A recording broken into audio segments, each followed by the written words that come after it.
situation and kind of keep the wheels of regional planning and community development block grant turning for a bit while we reposition.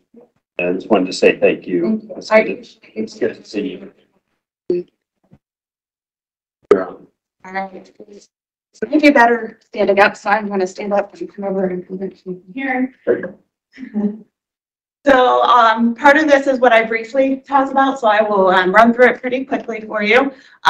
This is the flow of how CDBG works. It is federal funding, comes from the Department of Housing and Urban Development. Because we are a small cities, they call it, even though we're county, we're a small cities program, that flows through the Ohio Development Service Agency. And then on a historical basis, Regional Planning Commission has been the administrator for the county commissioners. Prior to my arrival, to fill in the gaps, there was an agreement with Hicks Partners to pick up this critical infrastructure grant and move that application forward. So I'm working in cooperation with Hicks Partners, or Regional Planning is working in cooperation with Hicks Partners to get this critical infrastructure grant through the process for 2023. I briefly already talked about how we usually get an allocation fund. This is not that year. So we will be working on implementing last year's allocation program this year as we apply for the 2023 critical infrastructure grant. There are 3 competitive grants. We have been successful in the past with neighborhood revitalization program grants. We are not eligible for those right now because we already have some that are open, but we are eligible for critical infrastructure grants, and so that's what we're focusing on as we move forward with the competitive grants.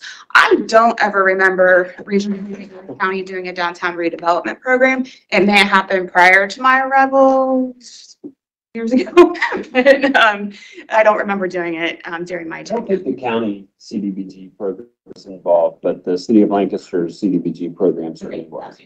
Yeah. So the critical infrastructure program is designed to assist communities with high priority single component infrastructure improvements. Street improvements, flood and drainage, culvert replacement, water and sanitary sewer infrastructure. I highlighted reconstruction by the street improvements because we can't simply go in and do streets resurfacing. It has to be a full depth reconstruction and something that is critically failing. The other one that we want to point out is water and sewer infrastructure.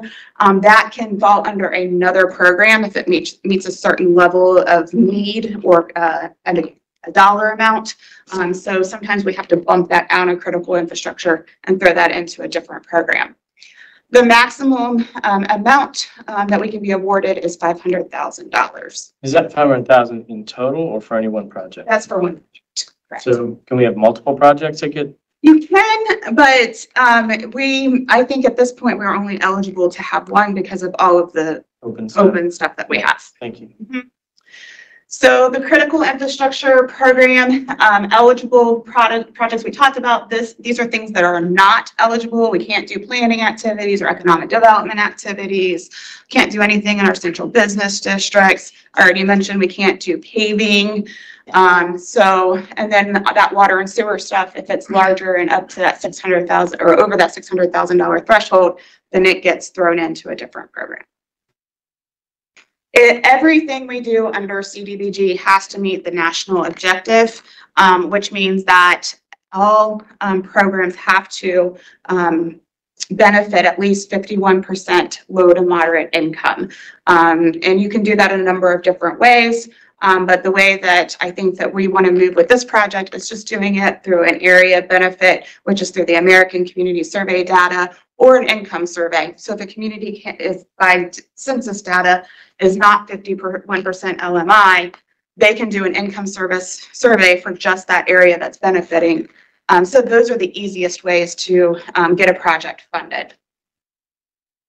As far as the critical infrastructure process, the grant application process, there is a preliminary threshold that we have to meet. There's a preliminary letter that's due on May 17th of projects that the county anticipates applying for. We have to show that they meet that national objective, the 51% LMI, that there's a readiness to proceed, and what the program impact is. Once we get past the threshold, then the county can submit a formal application for the project that gets past the threshold. And at that point in time, this rating system is put into place that rates all of the projects that are submitted to the state. And then that's how they determine what gets funded. So obviously we want to make sure that something is critically in need, that there's a failure level that needs to be addressed, that there's an impact to the low to moderate income beneficiaries, that the solution is really tied to the need, and we're not doing things that aren't necessarily needed to correct the solution. And then the useful life of the proposed improvements, and then distress. How much LMI percentage are we affecting? So the higher percentage we can get, the more we can impact our points through the system.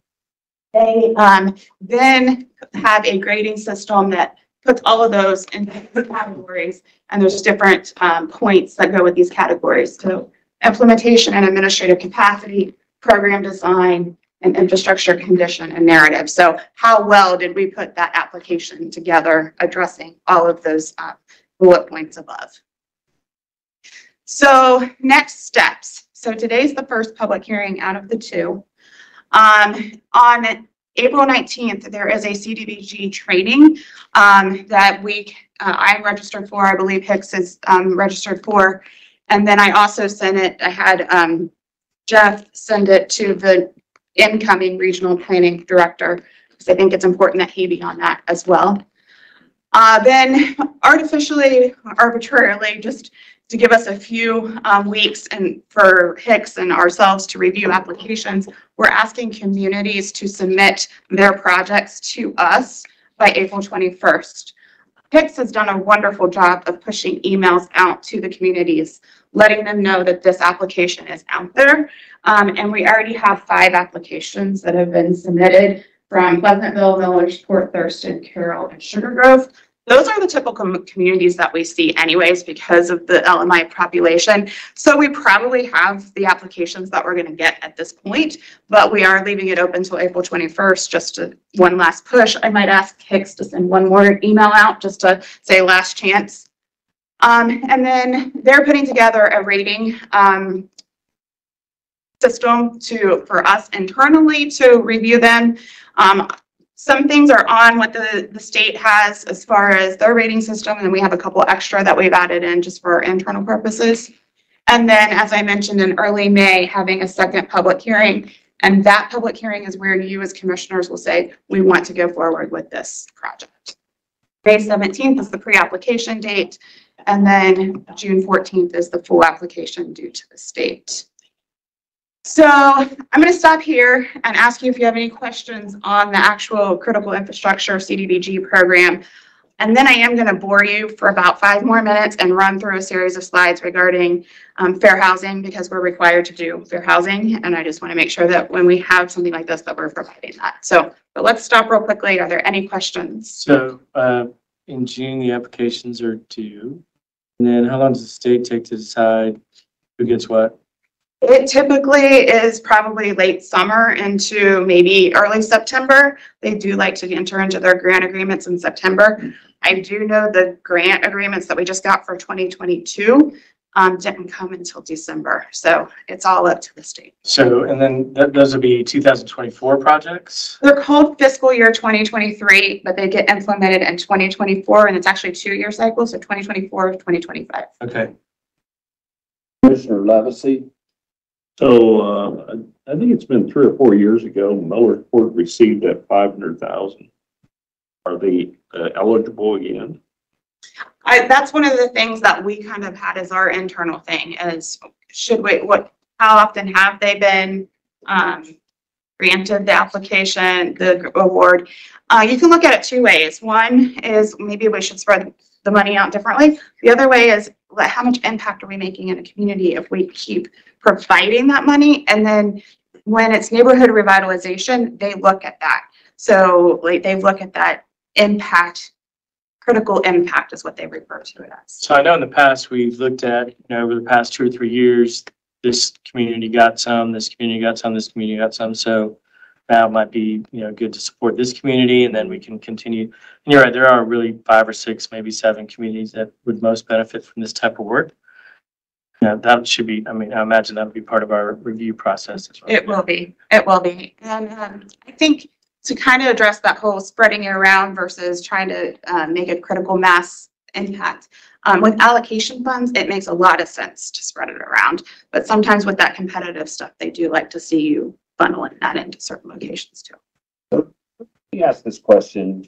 If we say that policy issue is to select the best candidate among the potential applicants and then promote and try to drive that one home, so to speak, to a successful conclusion. That's good policy, I understand it. Politics of this situation are a little different. In an allocation year, we might have 9 or 10 or 11 ideas, and maybe 8 or something are getting funded. And so most of the people will leave one of those meetings pleased with the result. And even the ones who weren't successful get some encouragement regarding, a potential another year or a potential another avenue that they might go. And so in those allocation years, it's exceedingly rare for anyone to be disappointed. You've even had people, as you'll recall, who withdrawn their project when they heard of the other presentations and said, you know what, that one's got me by a mile. I'm out right now, but I'll come back to you. So there's been some really good interactions there, and the politics have not been bad. This kind of seems like it's setting up the other way. Yeah, I understand your concern about. And so I'm curious about the strategies that we might employ to, I don't know if it's let someone down easy, make sure there's transparency in terms of the recommendations. Do you have thoughts on that yet? I think transparency is definitely key. I think making sure that they're aware of what the criteria was. I think a couple of the projects that have been submitted that may even fall under one of the other programs better. So we may be able to direct them in that, go in that direction to those.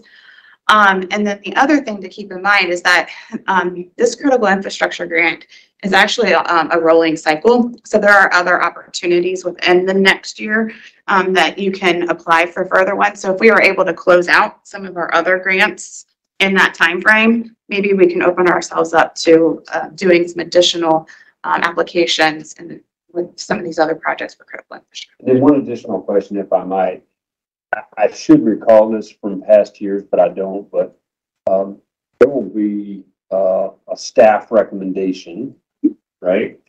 And I assume that if, let's say there's 5, that those will be, I don't know if rank's the right word, but in something that we'll receive will look like a ranking. Yep. Yeah. Is that fair? Yeah. There's an Excel spreadsheet that Hicks has put together that will be providing, and it does have like a ranking system that we would be providing.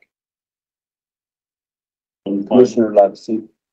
You mentioned Pleasantville, Millersport, like 5 of them. Mm-hmm. So does that need to be an incorporated area, or? So it has to be in an area that's low to moderate income, at least 51%. So Fairfield Beach fits, correct. So that would qualify. And, I think it's also important, how much impact it's going to have. That's really the key.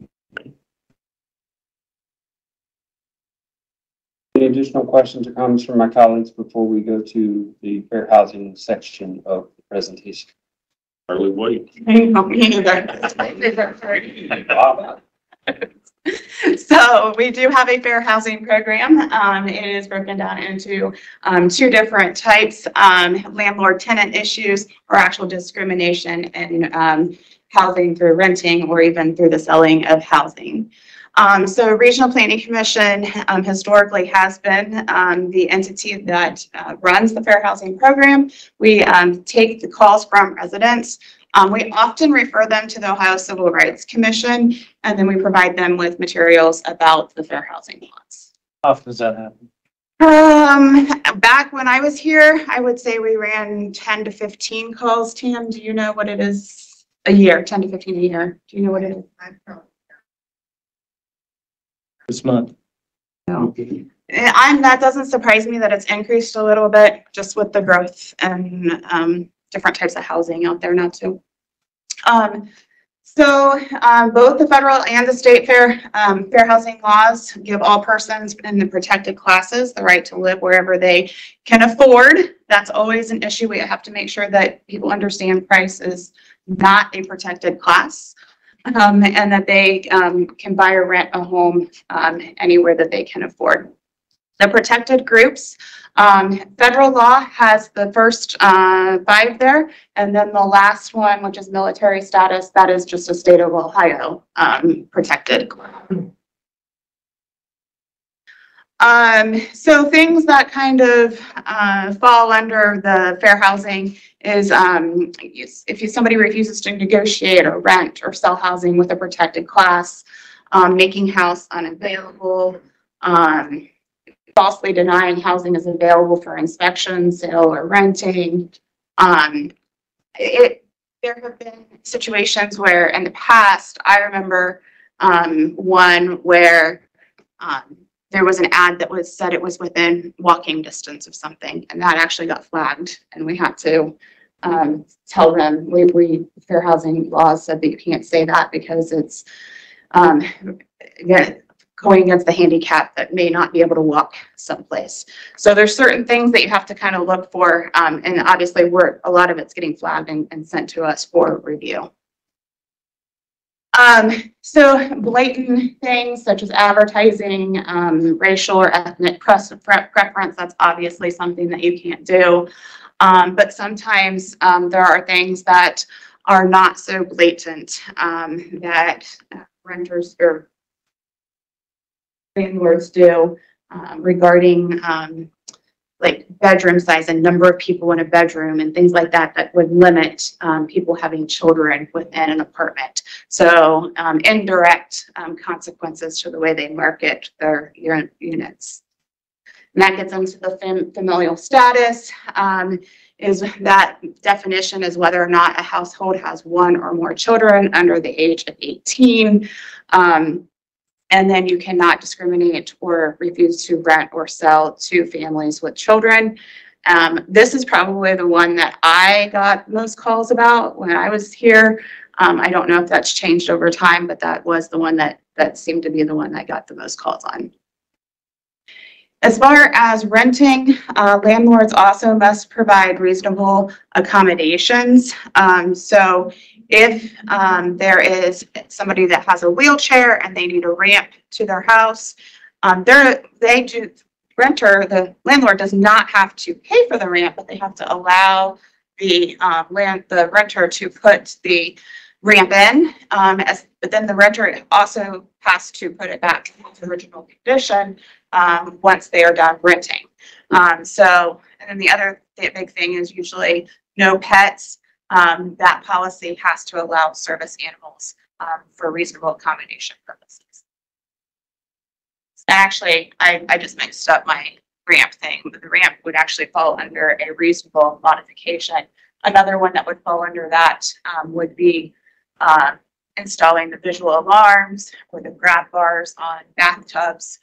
All those things have to be allowed by a landlord. This is the Ohio Revised Code section that actually outlines all this in detail and talks about what the landlord obligations are. They have to keep everything, common areas safe and sanitary, comply with all codes. They have to provide hot and running water. Then they also have to provide at least a 24-hour notice of access to the unit. So if they want to show the unit to somebody else, if they need to get in to do something, they have to provide 24-hour notice unless there is an emergency. Landlords, they have the right to evict a tenant who does not pay. And then they have other rights when a rental agreement has been breached and those sorts of things. Landlords cannot shut off utilities. I've actually had people call me about that in the past just because someone hasn't paid their rent. They cannot do that. They cannot repeatedly demand to enter the property, even if the proper notice has been given. I've gotten calls about that as well. And then they can't refuse to rent to the protected classes, and they cannot increase rent or decrease services based upon the tenant being part. Tenants are required to pay their rent in full, keep their inside of their unit safe and sanitary and clean, keep all the plumbing and fixtures clean. They also, in return, have to allow the landlord to inspect or show the property or make the repairs in 24 hours. And they also have to comply with all local codes. Tenants can join a union, and they have a number of different remedies that they can do. The biggest one being rent escrow. If they feel like something is being illegally done by their landlord, we always tell them, don't stop paying your rent. You have to keep your rent on time. That gives the landlord the right to kick them out or to evict them. So keep it on time, but do rent escrow. And there are ways that we have in our office. We have forms that they walks them through how to escrow their rent so that they're paying and staying on time, but it's not going to the landlord. That's the biggest thing that we try to make sure tenants know about. That's where people really fall into the trap of where they could actually be doing themselves harm. So we try to help them through that. And then this is the contact information for our office, the Ohio Civil Rights Commission, and legal aid. That's also a place that we can send the LMI populations for free legal services when it comes to fair housing. So that was so exciting. Thank you for listening to it. Well, I just asked Jeff Porter during the hearing today if there was a scheduled overlap period for you and the new director, and I understand there is. Yes. Again, on behalf of the commission, we thank you for that as well. No problem. I'm happy to be here. I can only imagine someone coming into that position without the benefit of that overlap. That would be extremely difficult. It would be difficult, but transition. Questions from my colleague, Commissioner Levis? I don't, thank you. Commissioner Fitz? So thank you. Thank you for your presentation. Molly, is there any other issue or item that we need to cover in the context of this hearing? So then on behalf of the commission, I'll accept a motion to adjourn this hearing. So moved. Second. Got a motion to adjourn in a second. All those in favor, say aye. Aye. At the same time, the hearing is adjourned. We thank you all for coming.